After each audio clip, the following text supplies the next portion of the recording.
Okay. Okay, so good morning or good afternoon where I'm from. It's afternoon already. And I'm really excited for this podcast today because I've got not one, but two very special guests. And my first special guest is none other than Erin Thiel, that actually wrote the How God Can and Will Restore Your Marriage book. And that is why we're actually here today, and that is to discuss this book. And I also have Yvonne, who's also been a part of the ministry for many years. And Yvonne has also read the book, and I'm sure she also has so much to share about the book as well. So I want to start off by asking Erin, and I've always wondered this. Did you write How God Can and Will Restore Your Marriage book first?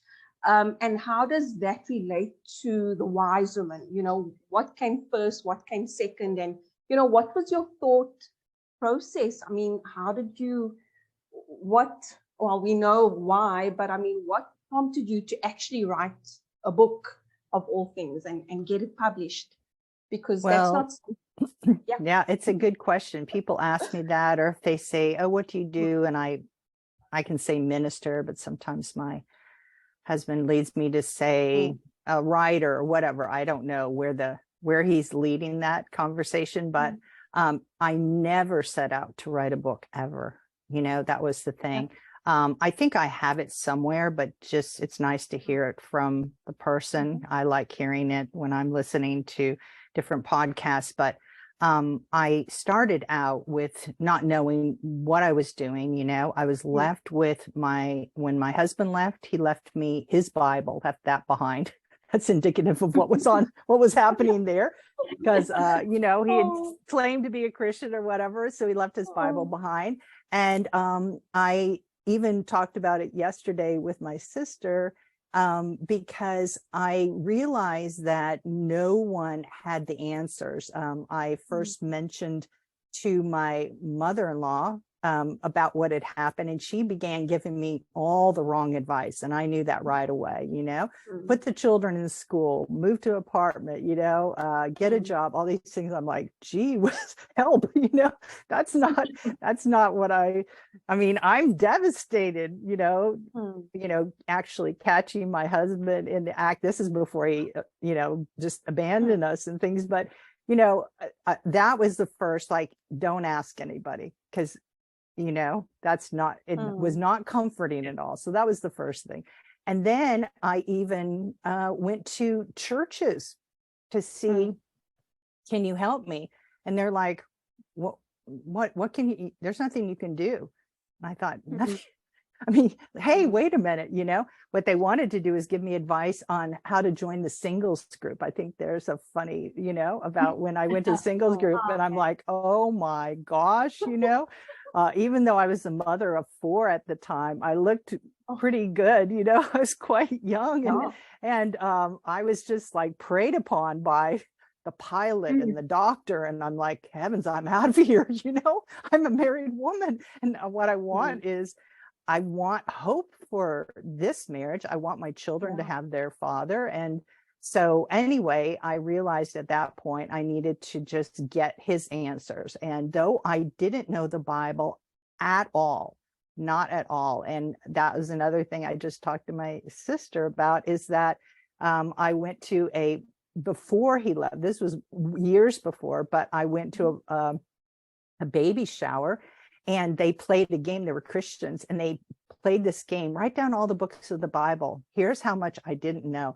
I thought it was a trick question. There's only one Bible. That's it. There's no books of the Bible. I didn't know. And, you know, being raised Catholic at the time, they said never, you know, you don't pick up a Bible, you need a theology degree, you know, to understand it. But I even mentioned to my sister, I said, didn't they, when they went up to read, they would say from the book of John or from the book. I said, how did I miss that? They did say that. So I should have at least been able to say Matthew, Mark, Luke, and John, but I had no clue.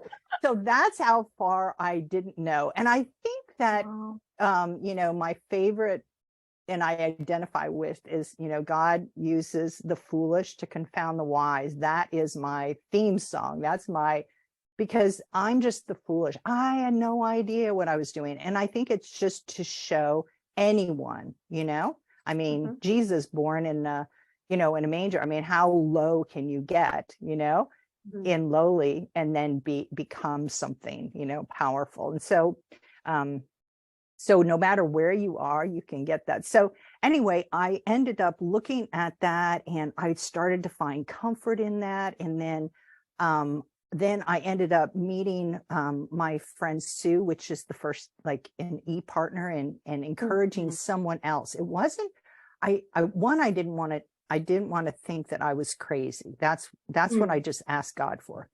Am I crazy? Am I absolutely insane? Because people are saying that you're insane back in the time in the 1990s, early 90s, this is 91. If you had a man that cheated on you, and if you didn't just throw him out of your house and never want anything to do with again, they just thought you were garbage. What is your problem? Of course, this definitely come totally different now, but that was where it was. And I thought, but this isn't, this isn't the way that God intended. And I wanted more for my children. Really, that was my heart.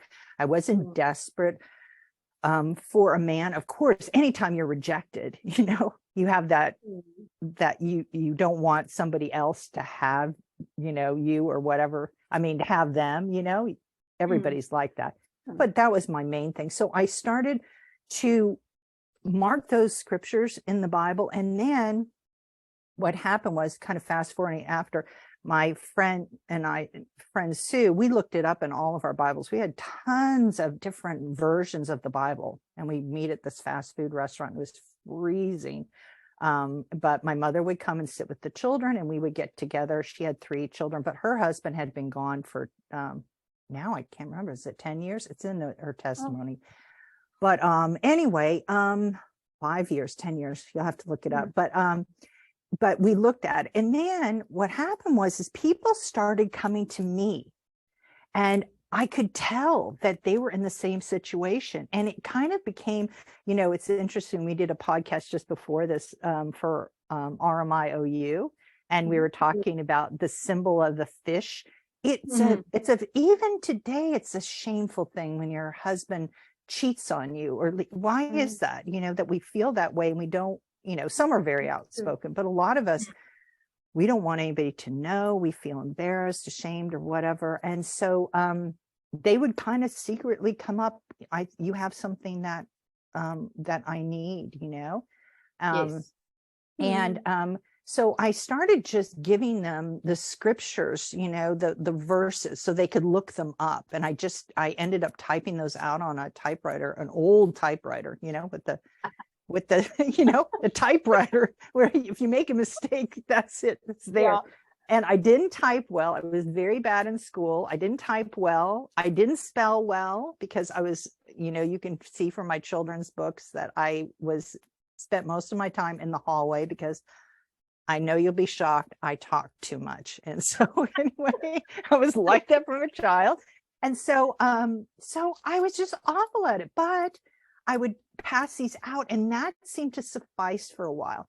And then I got somebody who was even more clueless than I was about looking it up in the Bible. And so they needed that help. So I typed it out. I typed the scripture verse out, and then I went to a copy machine and printed those out and handed them out. And I started putting them just in like a manila envelope. You're familiar. That's the same term, right? The little brown envelope. And I slid those in, and I would hand those out when people would show up, and I could just look at them. Some of them, because they were thin, you just knew, and I would just hand those out. And then from there, I had somebody says, I don't know what you mean. I'm reading these. What does it mean? What does that have to do with what I'm going through? So then I started adding on to that, and then, so I had this big thing the big thing that I had was a wise woman. It was the full wise woman. So that's what I was handing out, really, was, it evolved, it got bigger. It wasn't all that, but it was pretty much. And so, and then they kind of got into chapters, but they weren't chapters. They were just paper clipped together, different sections, like the contentious woman, you know, on speech and those different things. That what was happening is that I couldn't understand how this all happened and how to undo it. But what he was showing me is that you need to rebuild your life. You built it on opinions, you built it on even what you learned in the church, what you saw in other marriages. You know, I was the 6th out of 7. And so all my siblings older than I was, I saw them. I saw the good, the bad, the ugly, you know, and you TV sitcoms, all of that. But what did God say, you know, and how did my house, you know, collapse? Little did I know that I tore it down with my own hands. I didn't know that I was doing that, but I was ignorant to it. So what he was doing is he was trying to show me this. And so I had this book, and then coming to being published is that I gave the book, or these pages, you know, to a woman who had 6 children. And I knew her from homeschooling in this community anyway. And she came to my house and said, I'm not leaving until you promise that you're going to get this book published. That was the first time I said, this isn't a book. She said, it's a book. I said, no, it's not a book. And she said, you have to get your book published. I said, and so she said that she was part of this Mount Zion ministry. You can go into the history and see, but you have to go there, and you have to bring it here, you know, to the, so anyway, I did bring it, but I didn't bring this big thing. What I did is I pulled out kind of a quick start. Oh, you know what? I think that's what she got. So it got so big and so many people started asking for it, you know, things are rampant, that I couldn't print off that. I was poor. And my mother and father, they had retired. They didn't have money. And, you know, we'd have to print these off. So we started just pulling out like kind of the, you know, a quick start, or, you know, it's like a crisis, you know, if you're in crisis, here's what'll give you here's what'll give you what God can do. Here's what I learned. And then you can build from there. So that's what I pulled out. And the funny thing is that on the morning of the appointment, so I did call, I made an appointment. I was going to go there. And on the day that I was going to do it, I would be up at 3 o'clock in the morning, because this book was written with breastfeeding 2 babies, to number, you know, 5 and 6 and stuff. By the time this book came about, my marriage had been restored, of course, because these were restoration babies. And I had 1 restoration baby, and then right away I got another restoration baby. And so I'm typing. Most of the wise one was typed. Well, thank God I had a computer by that time, you know, time and travel. And I pulled out, though, I put in the last minute, contentious woman. And I thought, you're crazy. Don't mess this up in your head, you know, but I just had to do it. So I stuck that in. I came for my appointment. They said that he had been rushed to the hospital. And instead of, it was at that point that I knew something was up, like, this is big. Something's about to happen. I could just sense it, you know. I'd been walking, you know, with the Lord as my best friend since I was 7 years old, you know. And though I didn't understand a lot of it, I knew how he operated quite a bit, because when you hang out with your best friend at that age, you know. So anyway, I thought, okay, this is interesting. So he said, but and then he said, oh, is that your manuscript? Okay, so first book, no, it's not a book, manuscript. I said, well, this is what I was free. I didn't even know what a manuscript was, you know. I'm so ignorant. I'm like, yeah, I guess this is a manuscript, you know. So he said, can I read it? And his name was Mike. I think he's in the picture with the Pastor Shelton, but Anyway, he didn't have a voice box. He had something, so he had a very distant voice. It was a little like, oh gosh, I'm scared anyway to be here. But so he said, can I read the book? And so he pulls it out, and what he had contact with was the contentious woman, because he and some other pastors had ministered to a contentious woman, and didn't know what to do about her, they didn't, and so he was fascinated by that chapter. And, it was that one that I put in that day. So pretty, all of it, how he orchestrates it. But here's the thing, you see, I didn't do any of it. He just wants a willing vessel. He wants to use everything for good. But now you see how this came out. It ended up being published. And I'll just to tell you how the book actually got published. And now here's the thing, it's in 13 different languages. Which is pretty incredible. And, it's not, you can get, I'm just going to interject this with the narrow publishing. I could get it, we could pay for it translated, but each one of these was translated by somebody who was where I was, it was translated from the heart, and they used it to minister to them and to bring comfort to them.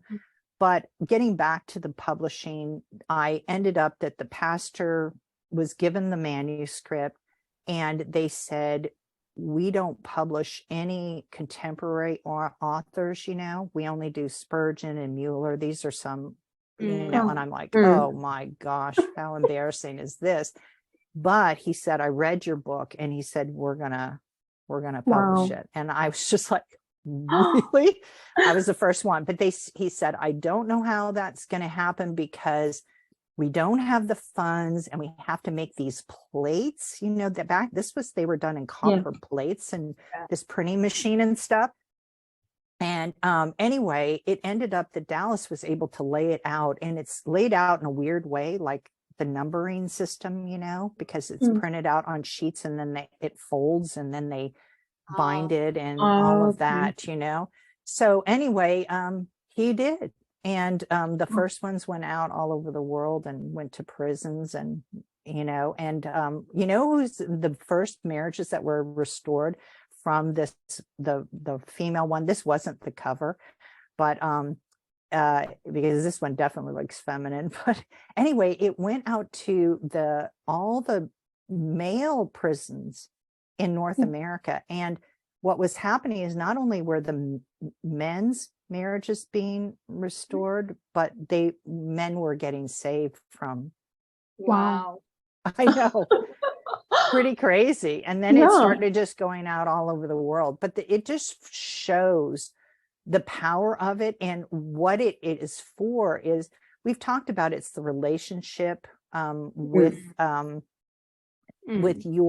your husband, the Lord, with God, getting that relationship. Certainly it's not these men, it wasn't their husband, but it was that relationship that was lacking in their life. And it's just being washed in God's word, seeing the truth. Your soul, your spirit knows it, as soon as you start reading it. It heals, all these different things that it does. It's just so much more. What we don't want it to be, and I think that was one of the main topics, is not to get this to become your Bible, though it's almost could replace your Bible because of the fact, but it isn't about that. It's more of a crisis. And the best thing you can really do when you get the paperback or even the ebook is just to pass it. As a matter of fact, our ebooks over here, if you go to it, I'll just show you, is that we have the coupon here for it. I don't see it here, but it's supposed to be that. Is it up here? No, I think it's further down. We need to make it so it's very easy. Yeah, I remember. Anyway, but there's a coupon code, so you can get it for free. So, and that means you can order it for someone else and get it for free. But the ebook, and just getting that, it can be read in how much time did everybody say? It like takes three 3 days, it depends. If people say all the time, even if it took a week or something. Yeah, it doesn't take But long. to have that and read it, and it to comfort and guide you and things, and then build your house or rebuild on this, where you're getting the full overview of how to build a life on his word versus the opinions of the world and what people think, because it really those will never stand the test of time. You'll be all over the place, but this will help you. But to pass the book on is the main thing, and that's Yvonne, because we have Yvonne just because of that principle there. Yeah. Yes. Yes, definitely. I got the book, and I always joke and say that I got a pirate copy. It wasn't even like, the Good. It was the version that was emailed to me, and I remember reading it in maybe a weekend, just reading it. It was Janine, the minister, who's now finally the minister of the Afrikaans ministry. She was the one who does. And that's just the thing, if you're timid or whatever, just send it anonymously. Send it.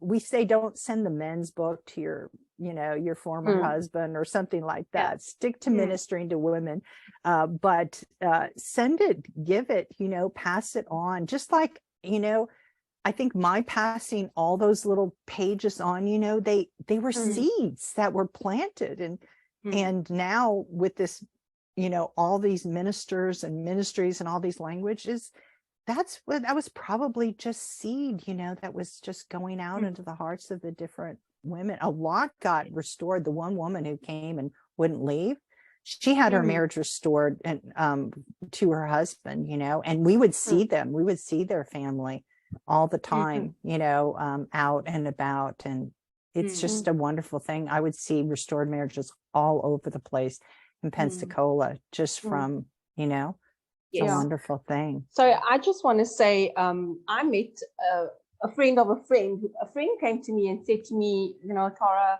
I've got this friend, I've known her for years, and she's actually in her third or her fourth marriage. And, I know you've got you're part of this ministry. I'd really love for us to meet together. And immediately I sent her the first chapter. And over these months, since I met her from November to January, February, we all became friends, like couples that became friends, and we've been meeting up. And for me, it's just been so nice to see her with her husband and just to see how happy they are. And it happened so fast, within 2 or 3 months.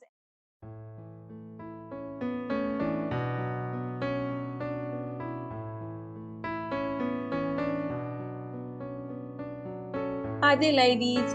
Please come and visit us at hopeatlast.com. Click on blog, where we share daily praise reports, ministry information, lessons, and ministry resources. You can sign up to receive our daily newsletter. You can click on free courses for our free marriage courses, and you can click on our give button, which will take you to PayPal, where you can donate and give and sow into the fertile soil of restoring marriages.